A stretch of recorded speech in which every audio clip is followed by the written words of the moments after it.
Welcome to the Microsoft Security Insights Podcast with your hosts, Franklin Grimberg and Edward Walton, where we discuss Microsoft 365 security and Azure security news and products. Mr. Trent, how are you doing, sir? Do you really want to know? I'm not sure. You know what? I got to get better. I got to get better at just asking those questions because one day I'm going to get an answer. Yeah, you will get an answer one of these days. No, I'm doing great. It's been a minute for me, and I think you've been traveling as well. I've been traveling vacation. You've been traveling work. I'm sure we'll talk about a lot of that. But Yeah. I have been back in the office since Monday, trying to dig out, and everybody knows how that works, right? You're out for a couple weeks, enjoying yourself, and then you're like, oh my goodness, I have to go back. And then you see that onslaught of questions that people asked while you're gone and the things that they're like, oh, I'm going to wait till he gets back on Monday. So it's been extremely busy, right? Took the family, the entire family, that we've not done this for about 5 or 6 years, but took our entire family, kids, their spouses and grandkids and stuff like that to Panama City, Florida, and had an absolutely awesome time. So it was great. Great. Yeah, the reward for taking time off is more work. It is. And getting behind, right? Yep. Yeah, I've been traveling a combination of work. Well, I'm sorry. For our audio only listeners at the point, recorded September 21st, 2022. If we don't do that, Franklin will have a conniption, right? Yeah. So he needs something to mark his the actual audio. But no, everything is good. I've been traveling. I think I've accumulated, I don't know, 15,000, 20,000 miles over the last 3 weeks. Oh, that's great. Start to get those points, start to build those points back up. On our trip, on our way down to Panama City, we spent the night in Atlanta, and I used my old points to get free overnight stay. So it was great. Yeah, I'm actually, if I hit one more significant trip, I'm actually going to make diamond for Delta. How did that happen? Wow. Right. So I've traveled. Hardest substance on earth, right? Yeah, I've traveled more.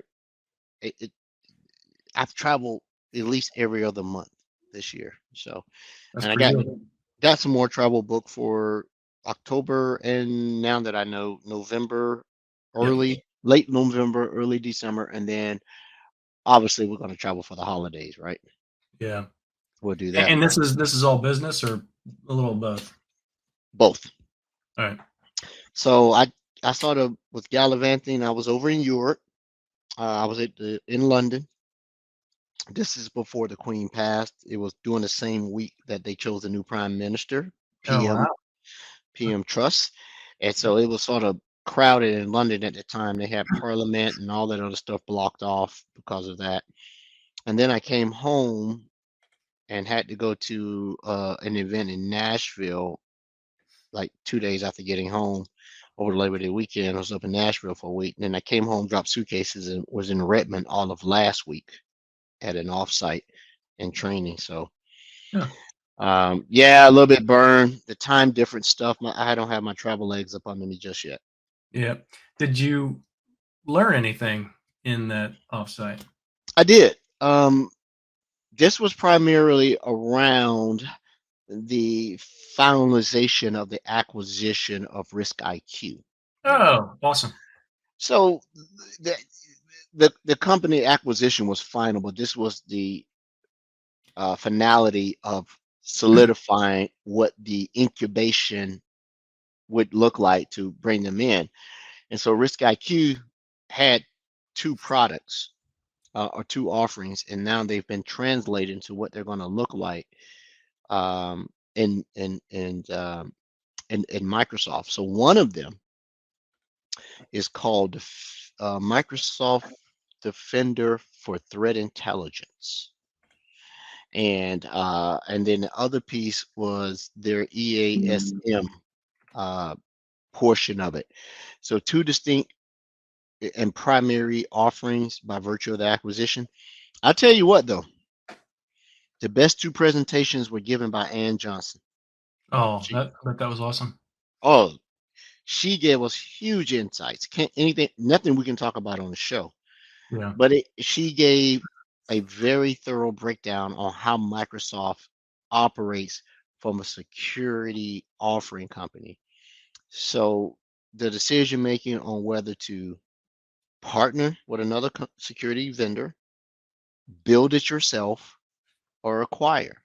So we always wonder, how do they choose these companies? Now I know, and it's actually thought through very well. And her Q&A session was awesome. Once again, there's nothing I can talk about, but what caught me by surprise was it wasn't mentioned, but the actual partnership with Tanium, right? Oh, aha. Right. Yep. Yeah. So she might have touched on it, but not really. Matter of fact, I know she didn't. No, she didn't. She did say it was going to be a big announcement, maybe two. And so the Tanium partnership was something that was when it was released, what, yesterday, day before. Yep. I'm like, oh, okay. So that's interesting. I don't know how many people are aware. There's a significant number of employees that work at Tanium that used to work at Microsoft, right? I know almost everyone over there on their solutions and support side. Most of them came from System Center Configuration Manager teams here at Microsoft. So that's kind of a huge thing, because when you think about it, I working in the field when I did, a couple years ago, run across Tanium being utilized mostly for client management, but then there were also the security aspects, right? Because since they are managing clients, they do look at a lot of those signals. So they're actually collecting a lot of valuable data. So the things that are coming, which for Microsoft Sentinel from Tanium, are going to be super awesome, because that's a lot of really good data to utilize for a security perspective. So my first exposure to Tanium was 7 years ago. Yep. And they were still very much in startup mode, whatever. And it's interesting that when I go to their site and look at customers, it doesn't list one of their largest and earliest customer, which is Home Depot. It's not listed on here.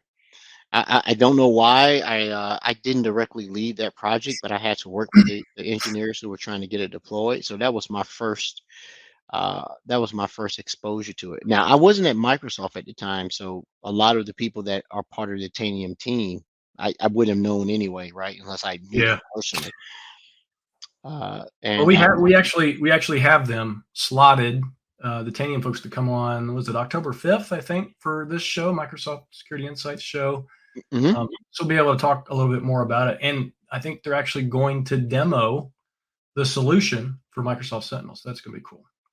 Yes, so that's going to be cool.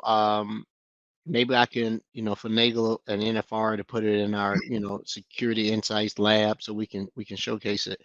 But I'm looking at their stuff, and so they, they don't have any slouches as far as their customer base. And customer, when you go to a company site, they're not going to put dissatisfied customers on there, right? But these are not small customers that they have, right? This is not a trivial amount of seats for any of them. And they actually have some. Oh, I thought that was government. Yeah, they have some state and local government. So and military. So very, very cool. I'm looking forward to having them. I didn't realize that their product set and footprint and offerings had expanded way beyond what I was working on when I was assisting over at HD. But it's good to see it, man. We had some back channel discussions on how fun that is to be at a good, excellent company, leave, start up, do the good work, get acquired, make a lot of cash, start over. Right. So I've done my share of startups, and obviously there were none world shaking, because otherwise I would not be working and doing something else. But no, I'm looking forward to having Tanium on next month. I want to hear about what's going on. I'm going to ask them a few questions that my team has already asked me to ask them, and we'll go with that. So yeah, and it'd be interesting to discuss with them, because for those that aren't aware, Tanium, or at least their client configuration or the client manager solution, was kind of competitor with Configuration Manager or System Center Configuration Manager, which is Microsoft Endpoint Manager now, or whatever. Mhm. So it'd be kind of an interesting discussion. And in fact, it's funny when that was announced, almost immediately, someone internal connected with me in Teams, like, are you serious? I'm like, yeah, this is a good thing. This is awesome. Well, the crazy part about it, once again, I'm trolling their site. Microsoft is not listed as a partner, and it may be premature as a partner and or an advisory. So they have one, two, three, four, five distinct partner verticals. You could be a solution partner, confidently evaluate, purchase, and onboard Tanium solutions. Advisory partners integrate Tanium to your global IT estate. Technology, maybe it's up on the technology alliances. Let me see here. Yeah. And so I'm going. Yep, they're there. I was in the wrong thing. So it's there. Yep. So it's interesting too, because I mentioned earlier that there's a good number of folks that work at TAN that have come from Microsoft, from the configuration manager space and things like that. So I actually, at a conference that I was at in, what was it, April or May this year. So I've actually kind of known about this integration since then, because we were having chats about it at that point, because there were some Tanium folks at that conference. So this has actually been in the works for a while. It's not not brand new. It's not like somebody woke up one day and said, hey, this is, maybe we should do something here. Microsoft Sentinel is, in name and popularity and usage, it's really exploded over the past, I would say, 6 months, more so, but the past couple of years have been awesome. Well, yes, and I'm happy for that. It affords us to apply our skill set and do the good work, but it's also a little bit of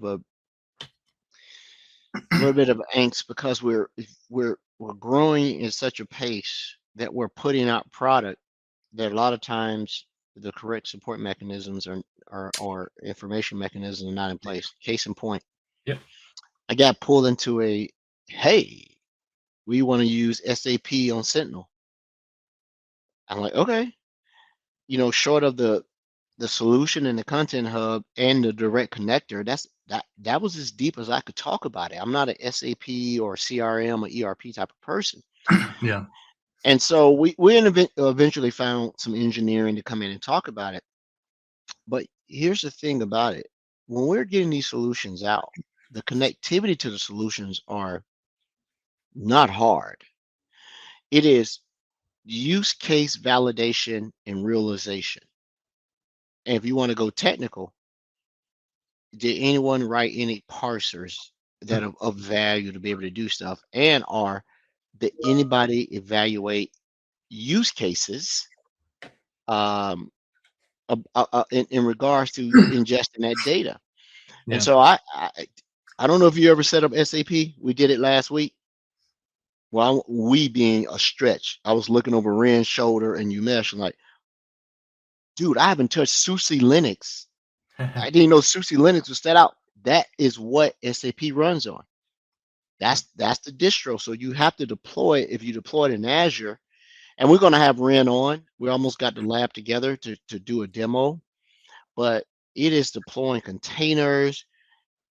Everything with SAP in the cloud is deployed via API. There's no VMs and stuff you manually do. You have to deploy it. So it's sort of like they overlaid it with Terraform or HashiCorp, and you can see it just going through and doing it.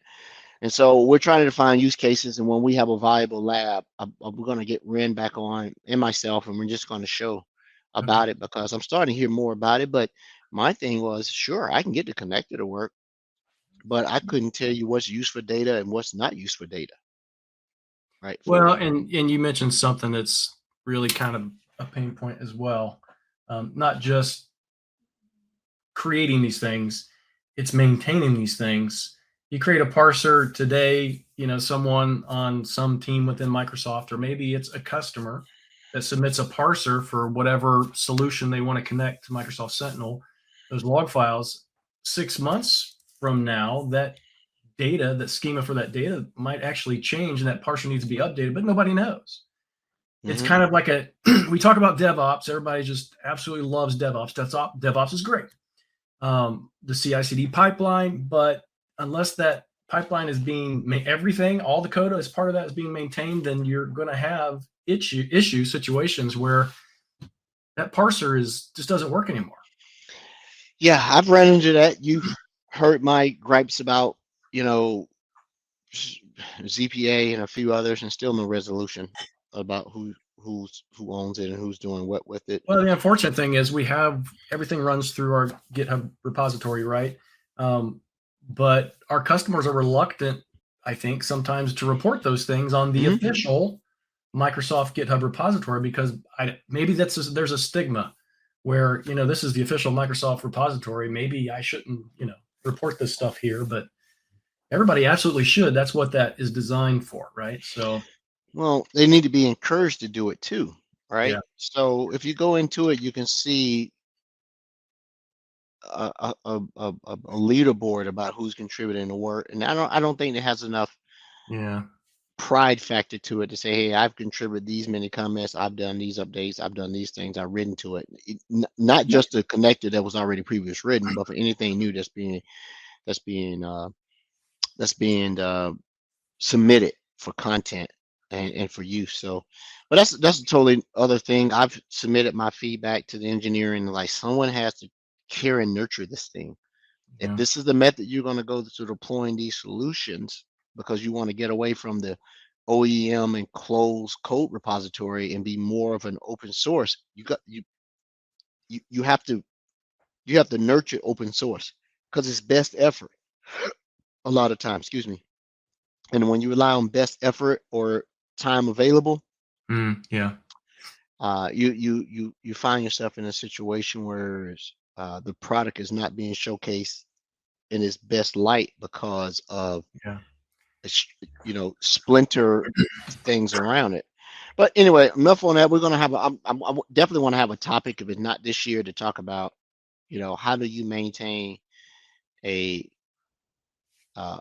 custom scene with open source mentality, right? Or a company own a closed platform SIM with open source mentality. That's we need to figure that out. But hey, what else? Yeah, we were supposed to have a guest on tonight who's going to talk about securing Teams voice, as well as talk about the vulnerability that has been talked about in regards to dropping hashes and credentials, GUIDs, and whatever else in plain text if you get access to a machine that's running Teams. Unfortunately, he's in California. He had a conflict. It would have been 5 o'clock, 3, 4, 5. It's 3 o'clock his time, so perfect time to be out there to have something blow up. You got to go address it. Yeah. But he hit me up on the other computers and already said that he would be on. He'd like to come on to the Reactor show. I'm sorry, the third week in October. But we already have somebody third week in October. That's Shock again, right? I believe so. Yeah.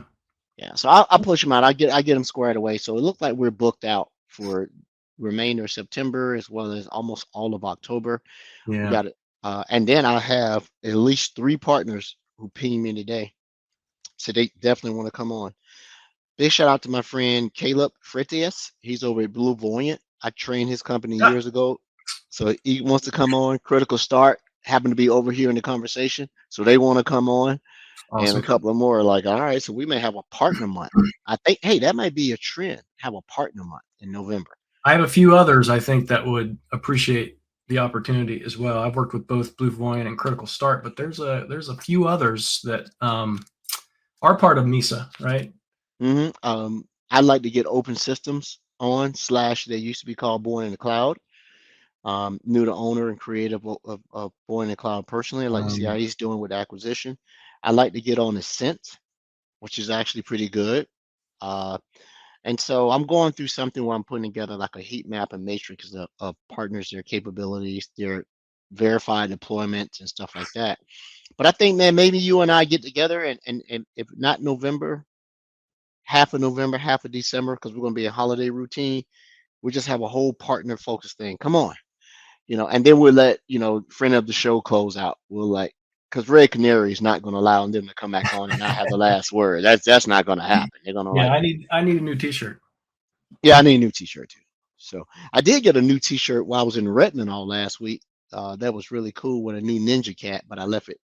I left Oh, it downstairs. So, uh, I don't know if you have any topics today. This may be a little bit of a short reactor, but I well, have something that I want to show. yeah, I have a few things after you do yours. So, how do I go about being able to share? Do you make me There's a little share button down at the bottom. Should Oh, okay. I got it right there. So I'm gonna go share. Let me put the right thing up here.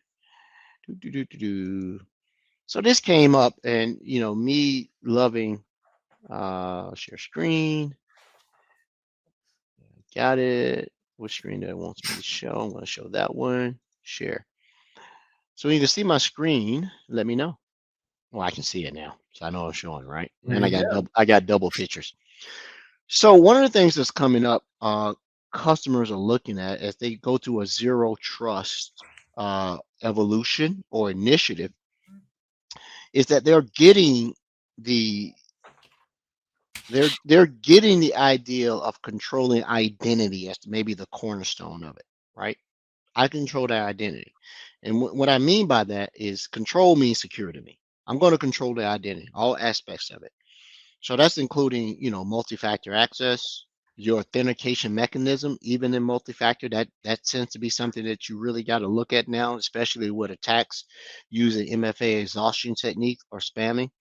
And then conditional access. Yes, you may have gotten through the MFA process by virtue of a stolen device, uh, SMS hijacking, whatever. But conditional access comes in and says, yeah, you have the rights, but why are you doing this? You've never done this before, and specifically running applications that you never run before. And so what has come up lately is they want to, I've had 2 customer inquiries about talking about app governance as it relates to Defender for Cloud apps. And I go, oh, okay. Defender for Cloud apps, AKA Microsoft Cloud, um, Microsoft MCAS. I'm getting all my stuff messed up. And so people are like, well, how do you turn it on? So when I go into my lab, I notice that, security posture for non-Microsoft applications currently in public preview. This is a big deal because the Microsoft centric workloads are natively integrated by virtue of the backend API, whatever it may be. So it sees those things that are Microsoft related. But what about, and then there is a subset of applications that are have been worked with highly, the APIs exposed. But what about in-house applications? Customer says, well, I have this in-house, or I bought it from someone's not on your list. How do you do that? And so this is being communicated out. But one of the things you do is when you go into Discover and you look at discovered apps, how to be able to populate this stuff, and you'll notice that a majority of these Microsoft are already populated here, and this gives an indication of what's being used in the actual category of the industry that they're in, right? So I looked at this and said, all right, so tell me what this app governance is about. So app governance is just going into policies, right? And being able to come in and control and alert and monitor non-Microsoft applications in a more granular level, also excluding the ones that have publicly exposed APIs that we can work on. So if you go here and you go to connected apps, you'll see that certain apps right out of the box are there. Most of them are Microsoft, right? But if you Yeah. want to add Box and Google Cloud, you can do all these things. I have G Suite connected. I haven't did anything with it in a minute, but it's still green. My AWS is going down. I need to figure out that. It is a crazy part about it. It Ooh. says, yeah, I don't have that. Those are synthetic transactions. Yeah. Yeah, those are not real people doing that, right? And Yeah. so this date shows the day how long I've been running it. It's still trying to, enumerate last activity. But I want to get Eric Olick back on. He came in and talked about cloud app security, app governance, and things like that to give a little bit more. So you can see that these two are updated. This one's still trying to do. It's still connected in green. I knew this one's going to bomb out. I tried to fix it in April, and evidently I got distracted. I haven't done it because these synthetic transactions were throwing me off. So before I go over to the app governance, if I click on that, you can see that this is just looking at the permissions assigned in the assumed roles in Azure. That's all Those it are is. service accounts. Yeah. Yeah, service accounts.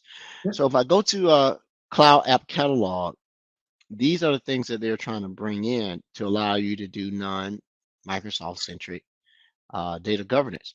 And so it's a deeper topic than we can probably cover in the show, but one of the biggest things you want to get around is that if you have application governance, you can often find out if someone's over provisioned for consent in your environment. Meaning, in layman's terms, this person can authorize the app use or everything from trials and consent to APIs and stuff in your environment. And so when you go to that and you look at, auth apps, you can see things like who's able to consent and the permission levels associated with someone saying, can you use Apple, Conify, Samsung email, right? I'm in my lab, I'm surprised. I don't know who uses Samsung email. Canopy, Shift, My Files. So it gives you a great idea That'd be an Android user, probably. Yeah, what you can do. So interesting one that, how do you do it? Well, Microsoft Defender for Cloud Apps interacts with MDE. And so when you go in here and you configure things to monitor, alert, or block, MDE creates custom indicators. So, case in point, if I go to discovered apps, I go and I type in, let's say Carnival. How you spell Carnival? Carnival, C-A-R-N-I. C-A-R-N-I. V-A-L. Oh, maybe I have it going to Carnival. How about we try this?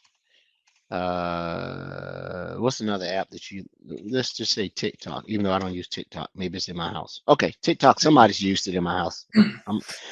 Last scene here is my wife. I'm blocking her. Right after this, she's going to be blocked. Told not to use TikTok. So you can come inside of here and say, okay, TikTok has a risk score. Let's just take a look at breakdown of this. General score 8, a risk score 5. I won't get into the debate on why and how safe it is, but I think this is so overlooked in Defender for Cloud Apps. The category of the app, social network, where it's headquartered is big and important, especially if you have data governance, get data sovereignty, and how you operate, GDPR, a bunch of stuff, and a hosting company. And so when you go through, you can look at it that in TikTok, they don't do data classification. There are no augment, multi-factor authentication is not supported, IP address restriction. None of the regulatory frameworks in the United States are being covered. But data ownership, right to erasure, and all these other things, the only reason these exist is because they operate in the United States and in Europe. And so they do these things by virtue of self-reporting, but do they really? And so what happens is customers want to go, well, I want to limit this. I don't want to turn it off because it helps me build an understanding of what my company sponsored devices and or BYOD are what they're doing. So in here, you can tag this as sanctioned, which lowers the inspection and blocking of it, meaning this has been trusted, let it ride, don't put any advanced analytics against this, which is a dangerous button to use unless you actually own the app or you have with great certainty that the app is operating in a manner it was advertised. You can block it as unsanctioned. Now, this is a good one because you can block it with session control inside Defender for Cloud Apps. Or if you have an extended use case via a complementing technologies like Zscaler and Defender for Cloud Apps talk. So Defender for Cloud Apps can be the inspection mechanism and Zscaler can be the enforcement mechanism. It understands the policies. Yeah. So it would change. So without that though, what enforces it? Well, there is no enforcement. This is nothing more than discovery of your shadow IT or application usage. Now if you want to enforce it within Defender for Cloud Apps, it's a combination of conditional access and session control. Gotcha. And it'll block the session. Now, it's a little deep on how it does it, but it basically breaks your authentication every time. You just never see it in the background. Right. And it's keep making you go back and the app becomes useless. Now you can unsanction it, which blocks it. You can sanction it, right? So these are fully allow if you're thinking networking, allow all, deny all, or you can come in and you can create a tag because it understands tags and can comply, it can apply the controls that you have. So you can see add a conditional access app control, request a score update, edit the app details. So if I was going to put this as monitored, it tells you a warning message will displayed upon using accessing the monitor apps. This has been in preview forever, over a year and a half ago. Mm-hmm. It never worked, ever. Smart Screen would not recognize this because either SafeLinks or something was overriding this. It looks like it's working now. I've seen it in action working with Zscaler. Now, would it act natively inside of Azure /365 / conditional access? I don't know. So what I like about this is that you can select a profile to include or exclude. So I can go in here and I can choose manage scope profiles. So I can basically create an exclusion group to say, yeah, we don't allow TikTok, but this group can. Okay. So if I click save, now that's being monitored. And so now when people go, it won't block them, but it will pop up if you set the custom banner. Supposedly, you set the custom banner so that it does. And you say, well, where's the custom banner? So you have to go into, now you got me, dashboard settings. Hold on for a second. No. I have to go into settings, but, settings, there you go. Right here, you come down and you look at user monitoring. And so now you can give them a custom banner and you can name this in the header that pops up that says monitor application use detected. Warning you accessing a file transfer. You can play out telling with box, but you can just see and take that out and just say you are monitoring application that's not authorized for use. Your activity monitored compliance policy, so and so. So you have notified that person that they are using an unsanctioned or monitored app, which covers your butt in most instances, and you can do it, right? So I'm going to click save. So the next time my wife gets on one of the machines that goes to my wireless, she's going to get this if she used TikTok, right? And so that's one of the big things. With zero trust, app governance is a big thing because when you ask any customer, how many applications, both fat clients and or SaaS application are you running, you'll never get the right answer. If you get the right answer, they meaning they're running some type of CASB solution and already were prepared for you, right? To be able to get that. And so it works super deeply with Defender for Endpoint. So you need to make sure you turn this on. So without having this box checked, enforce app access, MDE is a controlling mechanism in conjunction with conditional access. If you do it that way, that will not allow that app to work. And when you do it this way, it creates a custom indicator. So if you block Google Drive, when you go down to your custom indicators, I'm sorry. Yeah, maybe custom indicators or custom detections in MDE. You'll see that whole URL and it will list all the possible URLs that you could use to do that app, whether you do it via web-based, client install, on your endpoint, whatever else. But you have to have this. The bypass is when the person wants to go through, you can create a redirect URL for warrant users. And when they go to it, they get a grooved URL that's basically a overlay to where they're going. And you could say that person can only use the app for an hour at a time. And you can go that route. Right. So that's awesome. You could use that as parental controls at home for your kids. You don't use that app for X amount of time. Well, I wouldn't go so much in parental controls because it doesn't necessarily have a whitelist of sorts, but it does allow you, it's really made for the enterprise. Yeah. Recreational. I use Sentinel now to track my kids. So. Yeah, well, I don't have any kids to track. So, everything. So conditional access, app control, like default behavior, allow access, block access, right? When the system is down. So if Defender for Cloud Apps goes down because of an outage at Microsoft, it fails either open or fail block. Right? And then, so if you also come down, the user monitor, we talked about that. What was the other one? Yeah, being able to tie this into on-premise identities as well as Azure Active Directory Identity Protection here, which also lends to uh, your secure score and your exposure or risk score per user, right? Oh, that's awesome. And that's something that I'm going to put together a complete demo. I don't want to show it because so our listeners know that they know that MDI, Microsoft Defender for Identity, and MDCA, Microsoft Defender for Cloud Apps, are two of my most favorite products within it. And then Sentinel's right there. But this is something that's really overlooked because a lot of people turn on this and they just leave it alone.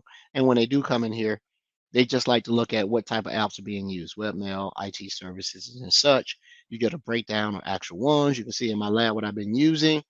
Everything from Google to Bill.com, Yahoo. I don't remember ever doing anything with Yahoo. It must be passing something from one of my endpoints. And so risk level, total traffic up and down, IP addresses, discovered apps, right? So in e-commerce, within my lab, these are the ones that are being used. Everything from Apple to Shopify, BitCartel. I was using that the other day. I don't ever remember going to Alibaba on the 16th. Maybe I was doing a search. I live at Costco. So there you go. Nike. Yeah, Nike was only because I was probably doing a brand comparison. I don't run any Nikes. I run in Saucony's. Big shout out to Saucony's. And so everything now, what they haven't fixed, and it may not be a bug, is the check marks are cumulative. So when you click on one, you don't just go to that. You turn it on and off what you want to inspect. I would like for a checkbox to be here so that you can see which ones I have selected. Like if I just go through, I click that. So you would think if I choose e-commerce and go to hosting services, it would switch it over between that. That has never changed over from the time of the acquisition, right? So you get all 11 plus 31 that it detected, and social network. So, be careful about what you click on and show what you've been looking at, right? Because I've been in some embarrassing situations where, So here's the thing that just struck me. You're in the old or still existing Cloud App Security console.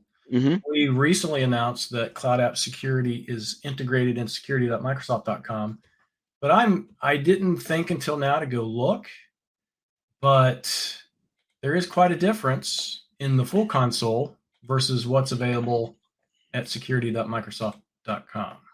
It is, and that's across all the products. So the way you circumvent that, or not circumvent, but the way you address that. So if you go to security.microsoft.com, it won't multi-factor me because I'm already in. You'll see that they have stuff like, for if you go down to the bottom, there's Cloud Apps. Yeah, you got Cloud Apps here. So if you go to Cloud Apps here, but it's not everything. It's not, and this is why. So app governance is something that they're exposing the what they believe the high profile stuff is. Hence, I started a conversation about app governance, start free trial. It is you have an E5 or A5 license, you turn it on. But if you want to get to the old one, to our viewers and listeners, hey, this is good for a aggregation of the different portals, but I'm used to the old port. I'm used to getting into the details and I know how to navigate it.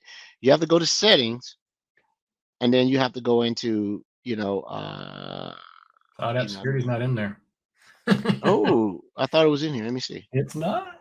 That's what I was like. Oh man. Oh, it's not here yet. Nope. But you can see it takes you back to the old ones like MDI, right? Yeah. You see my domain controllers, and so it's wow. I could have swore it was in here. That's what I thought, and I just saw that. I'm like, huh. Security Center, we know what that is. Endpoints, email, identities. So device discoveries, no, right? So you see all the networks. Hey, but that's all I really wanted to share about that. More to come about it because Cloud App Security wasn't getting a lot of love at Microsoft. Now it seems like it's getting a lot of love. I think because they changed the background. There is also, let me find that. Go ahead, keep talking. I'll find it here in a second. There's and we can share this link. There is actually, where is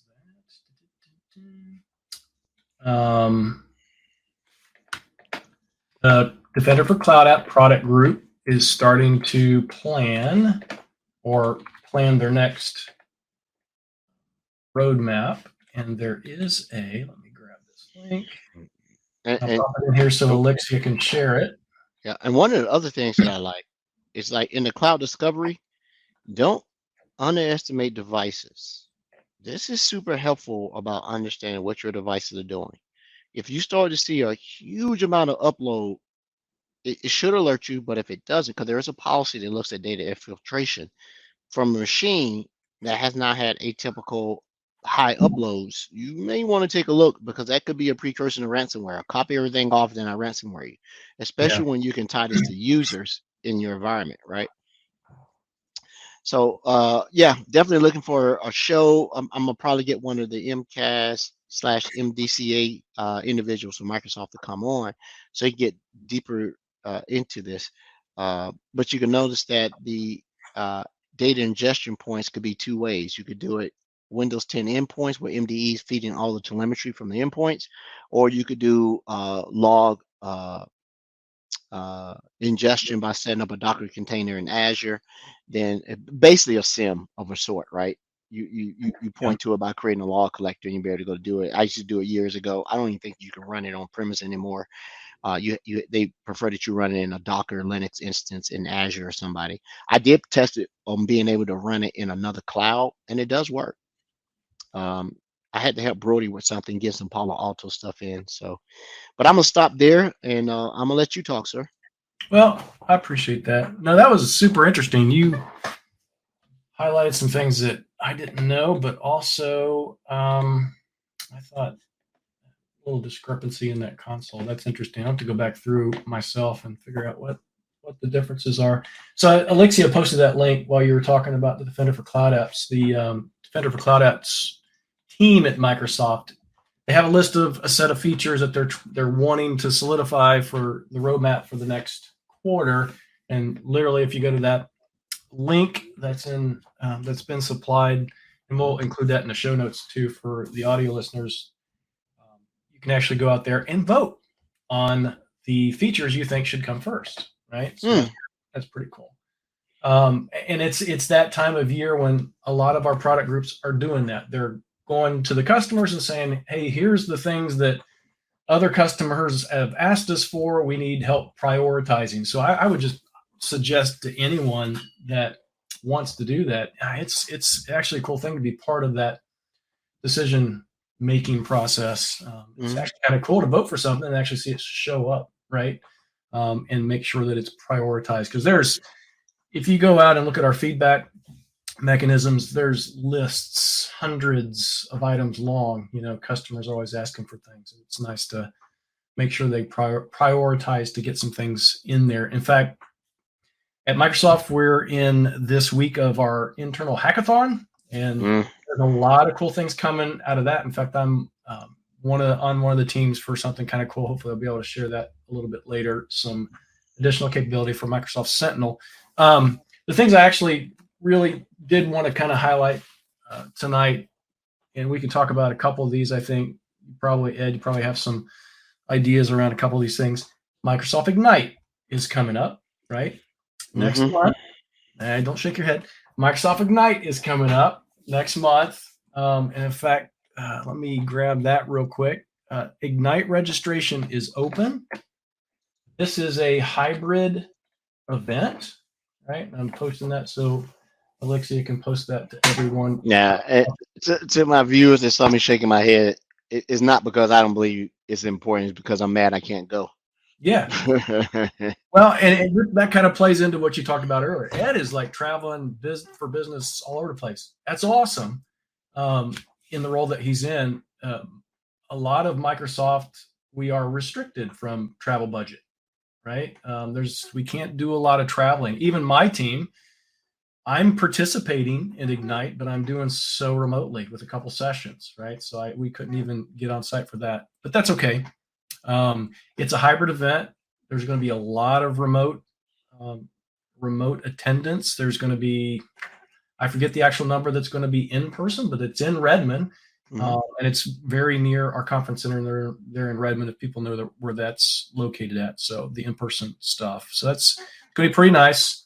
Pretty interesting. Should be a good event. I would suggest that anyone that attends remotely or in person, feedback, feedback, feedback. Don't hesitate to provide your feedback, whether you like it or not, so that we can improve, hopefully, for next time, which is absolutely seriously important. Speaking of the travel restrictions, I actually do have my next travel in November, going to Tech Mentor in Orlando, talking about Microsoft Sentinel. So I know folks sometimes are like, "Where are you going to be next?" or something like that. So I should have I haven't heard Tech Mentor in so long. Wow. I was at Tech Mentor in Redmond. Spoke. What was it? I think it's about a month and a half ago, something like that. Right. So this is their other event. This is a co-hosted event. It's Tech Mentor with SQL. There's a Visual Studio. There's a developer conference. It's co-located with like 4 or 5 different conferences, so it should be pretty good. Should be awesome. Probably going to do either a pre or post day workshop as well. Probably like a 2-day workshop, myself and Joey Snow. We talk about zero trust and stuff like that, so it'll be kind of interesting.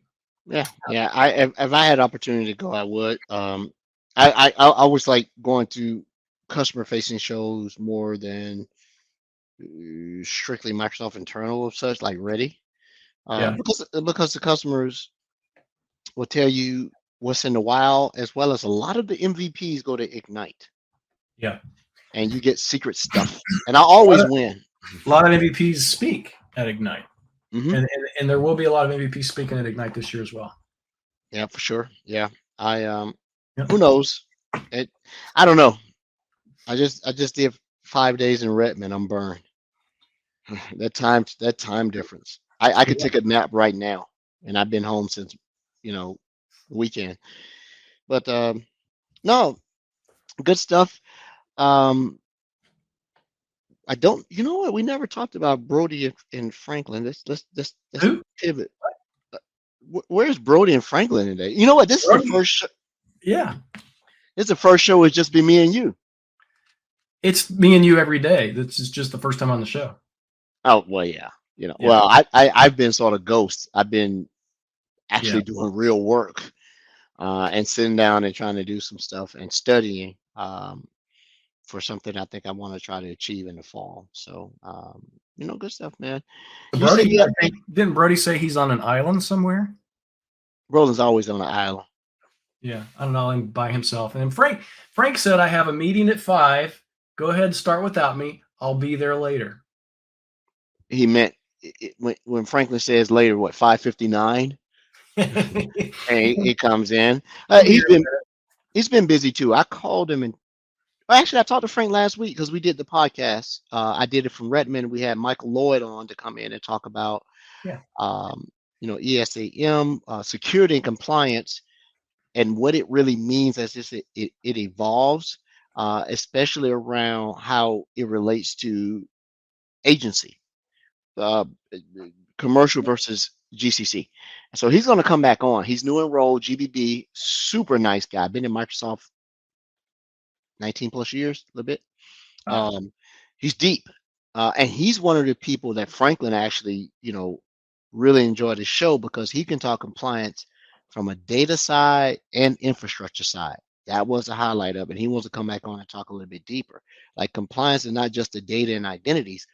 What about your infrastructure? Is your infrastructure compliant to transmit this stuff? Right?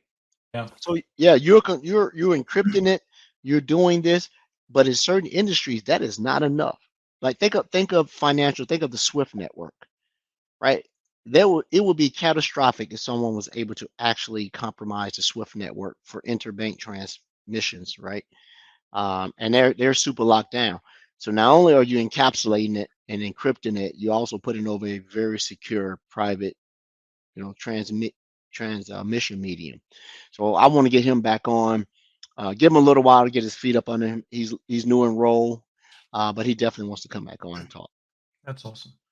Yeah, we also have 2 last things, I think. One, and I'm sticking this link in the chat for Elixia again as well. We have a LinkedIn page now, Microsoft Security Insights Show on LinkedIn, and the link. That's actually working out pretty well, where we make our announcements and our show replays and stuff like that. So because I've been inundated today for some reason, our Microsoft Sentinel workshop internally that we deliver to customers, there's a community page on one of them, go other resources or whatever, and Microsoft Security Insights is one of the links, to go get more information and stuff like that.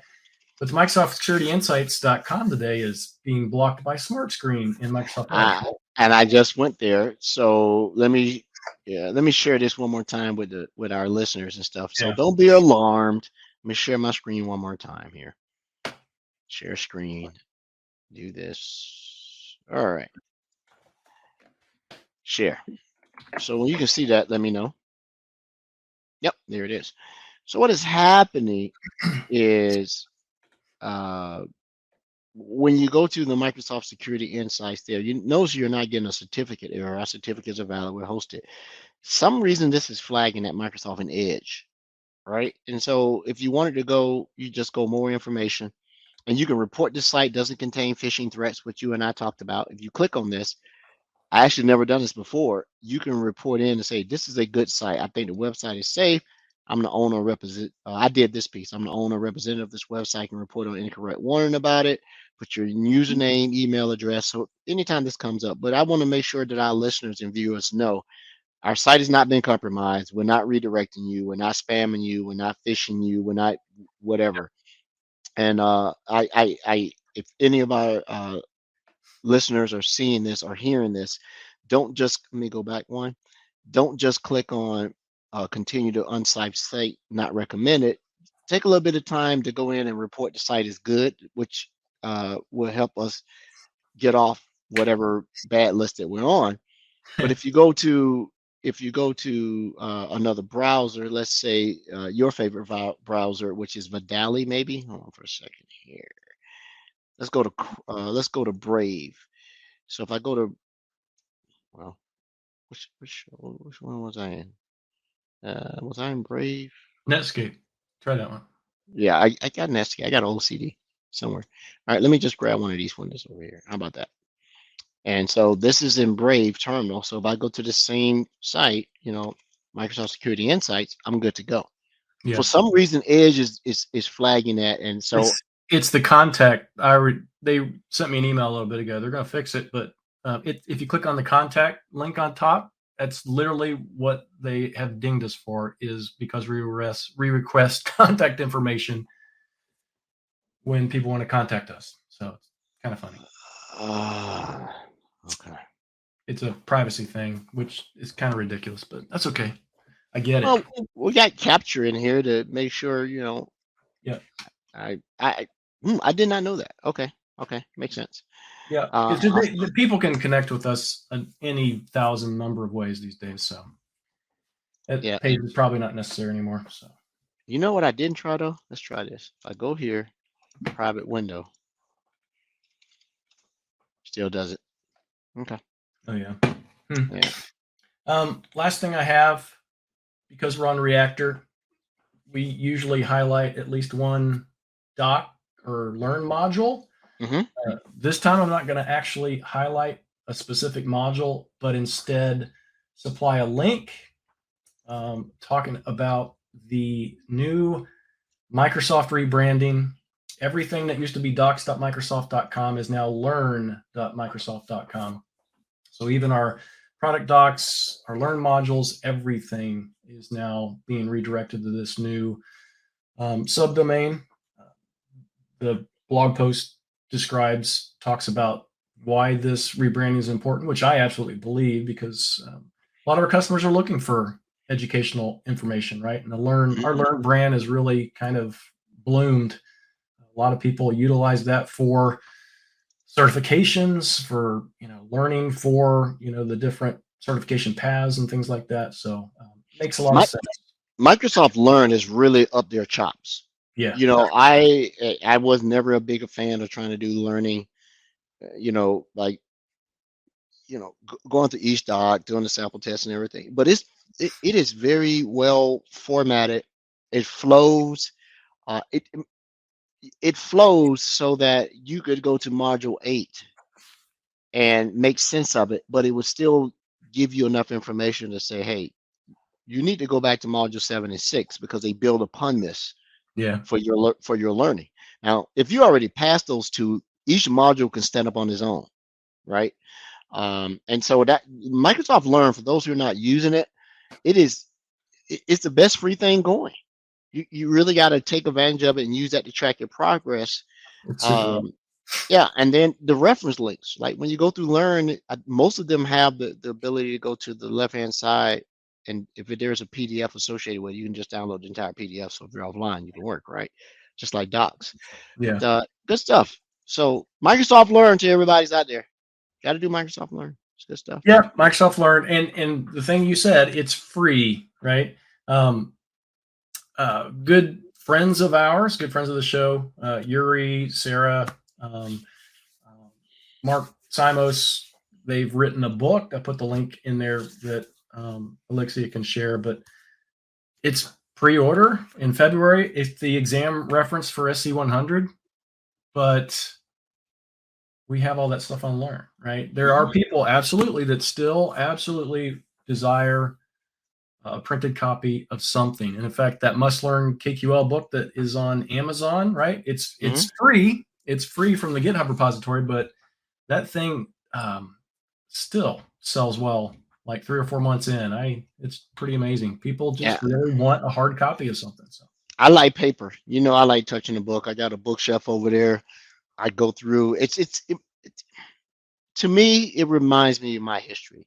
When you and I was coming up through the ranks, to have a book, sticky notes, highlight, reference, and it reminded me of the late nights when you just read. And you had to do, especially I came from a Cisco background. You'd be surprised how many Cisco Press books I still own. Yeah. Original Cisco Press books.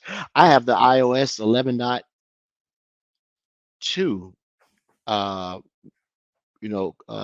command line references. I kept one of them. Believe it or not, I sold the complete volume on eBay, and folks give me some good money for it. But I wanted to keep the original one in the shrink wrap. Yeah, I think the composite book, man, it brings back days. Oh my goodness, those were boring. They were so boring. Holy crap. Yeah. And when our guest comes back on to talk about Teams voice and everything, him and I were networking guys together. So we were, we're both going toward our CCIEs together, and we lived in Cisco Press in those iOS manuals, right? Speaking of that Teams security thing, I have tried my best to copy and paste something into Teams that would be considered a password or a hash or whatever. I've tried literally everything. We can't do it in Microsoft. No, because they have all the data governance and keywords and all that stuff turned on. You can't do it. So I'm looking forward to him coming on to walk through how to set that up. Because even if you try to get Slick, what is social security number? 9 characters, 3, 6, 9, 10 characters, something like that. 2, 6, 0, 1, 9 characters. Let's say 9. Even if you try to put the first 3 on one line, the next 2 on another line, and 4, it still catches it. Yeah. So it can recognize string data patterns or disjointed data patterns. And always been able to do that. Someone just make a comment in Discord. Did they? Can't remember. That's the hard part. As the show grows, we really need 4 people sometimes, right? Yeah, we do. There's 100 things going on. Yeah. Discord over here, YouTube over here, StreamYard over here, all these things. Twitch is still a thing, even though my Twitch hasn't come up. Maybe I blocked it in MCAS. Never know. But hey, to our listeners, thank you once again for taking time out of your day in the middle of the week. I hope that this session has been informative. With that, I think we're good. You want to close the show out, Rod? Have a great week. We'll talk to you soon. Talk to you soon. Oh, by the way, Frank, we need to get like an ending audio thing for our podcast.